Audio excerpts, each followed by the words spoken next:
Assalamualaikum warahmatullahi wabarakatuh. Hai teman-teman, perkenalkan kami dari kelompok 10 yang beranggota Anis Kona'ah, Elmalia Putri, dan Selvi Damayanti. Kami ingin mempresentasikan ilmu kalam yang berjudul Biografi Karya-Karya dan Pikiran Muhammad Amin Rais.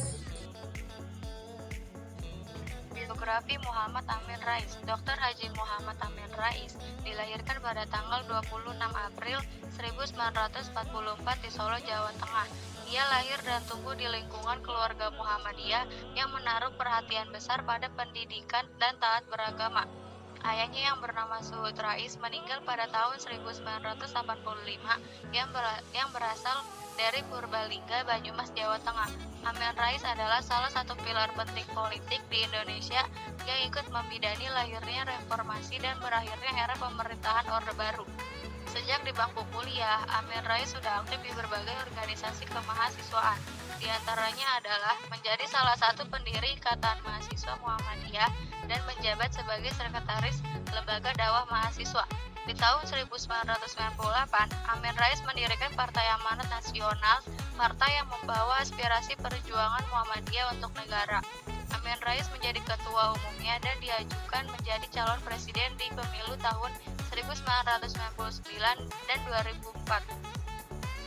Gagasannya memberikan pengaruh yang besar di politik nasional dan kestabilan negara. Salah satunya adalah membentuk poros tengah saat persaingan politik nasional yang sedang memanas merebutkan kursi kepresidenan setelah B.J. Habibie. Usai pemilu 2004, Amin Rais memutuskan untuk kembali menjadi akademisi di kampus dan tetap bergiat di Muhammadiyah dan partainya. Selain itu juga, ia mengelola pusat pengkajian dan penelitian yang menyangkut masalah-masalah strategis yang berorientasi pada penguatan pilar-pilar kehidupan bangsa Indonesia. Lalu Amin Rais menikah dengan Kus Nasriyanti Sri Rahayu dan dikaruniai 5 orang anak, yaitu Ahmad Hanafi Rais, Hanum Salsabila Rais, Ahmad Mumtaz Rais, Tim Fauzia, dan Ahmad Baihaqi. Karya-karya Muhammad Amin Rais, kontribusinya dalam dunia pendidikan juga terlihat dari karya-karya yang cukup banyak.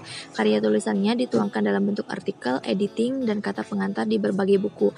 Amin juga menyinggung mengenai antara dakwah dan politik sebagai editor dan pemberi kata krisis ilmu-ilmu sosial dan perkembangan dunia ketiga. Islam dan pembaharuan ensiklopedi masalah-masalah Islam dan perubahan sosial politik di negara sedang berkembang. Islam di Indonesia 1986, Islam dari konservatisme sampai fundamentalisme, moralitas politik Muhammadiyah, dinamika 1995, demi pendidikan bangsa. Pustaka Pelajar 1997, Misi dan Visi Muhammadiyah 1997, Refleksi Amin Rais dari Persoalan Semut sampai Gajah, Gema Insani Press 1997. Dalam karya akademik, Amin ketika tamat S1 menulis karya dengan berjudul Mengapa Politik Luar Negeri Berorientasi Pro-Barat. Adapun tesis beliau setelah tamat dari S2 dari University of Notre Dame, Indiana AS tahun 1974, yakni mengenai politik luar negeri di bawah Anwar Sadat yang dekat dengan Moskow. Sementara disertai dokternya dari Universitas of Chicago berjudul The Muslim Brotherhood in 2008, Perpustakaan Digital UIN Sunan Kalijaga, Yogyakarta. Pemikiran Muhammad Amin Rais. Agenda pembaharuan dalam Islam. Pembaharuan Islam menurut Amin bukanlah untuk merubah, memodifikasi atau menambah dan mengurangi makna isi Islam yang sebenarnya. Tetapi yang dimaksud dengan tajdidul Islam adalah untuk mengembangkan Islam yang sesungguhnya, yaitu berdasarkan pada Al-Quran dan Sunnah Nabi SAW dengan cara penyegaran kembali dalam arti pemahaman dalam cara kita menyikapi Al-Quran dan Sunnah ke dalam kehidupan sehari-hari atau modern. Pembaharuan akidah. Dalam hal akidah bukan mengubah akidah baru, melainkan dalam arti purifikasi, pembersihan dan pemurnian. Jadi hal-hal yang mengganggu akidah kita harus dibersihkan dan dicampakkan sejauh-jauhnya supaya akidah kita betul-betul seperti yang dikehendaki oleh Al-Quran dan Sunnah Nabi SAW. Amin menegaskan kembali, pembaharuan Islam berarti melenyapkan segala macam gejala syirik dari gejala Islamiyah kita. Sosial, upaya untuk membumikan tauhid dan mengimplementasikan tauhid harus didukung 4 doktrin lainnya seperti yang menurut Amin. Hal demikian telah hidup di lingkungan Muhammadiyah. Yang pertama, pencerahan umat melalui pendidikan karena ilmu pengetahuan adalah barang yang hilang dari kalangan umat Islam dan itu harus direbut kembali. Kebodohan telah menjadi musuh terbesar dan itu harus dihilangkan. Kedua, mengembirakan amal solih kolektif, doktrin iman tanpa solih bagaikan pohon tidak berbuah. 3. Kerjasama dalam kebajikan.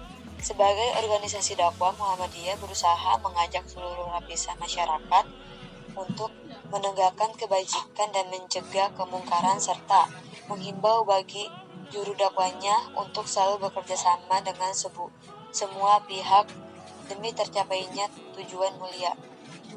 Keempat, tidak berpolitik praktis.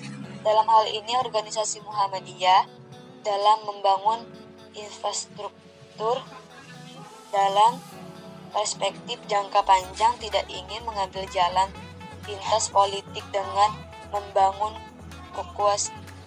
kekuasaan dan merebut kekuasaan dengan kekuatan politik yang ada.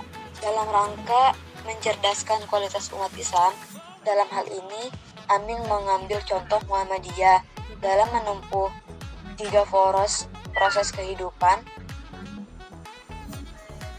pendidikan sekaligus, yaitu taklim, tarbiyah, dan ta'adib. Taklim berusaha mencerdaskan otak manusia. Tarbiyah dengan mendidik perilaku yang benar-benar, serta ta'adib berusaha memperluas adab kesopanan. Media lahir kemampuan individu muslim dipadukan kuat lewat sebuah organisasi. Umat Islam dapat melakukan lompatan-lompatan amal solih yang secara kuantitatif dan kualitatif. Mungkin cukup sekian dari kami, kurang lebihnya mohon maaf. Wassalamualaikum warahmatullahi wabarakatuh.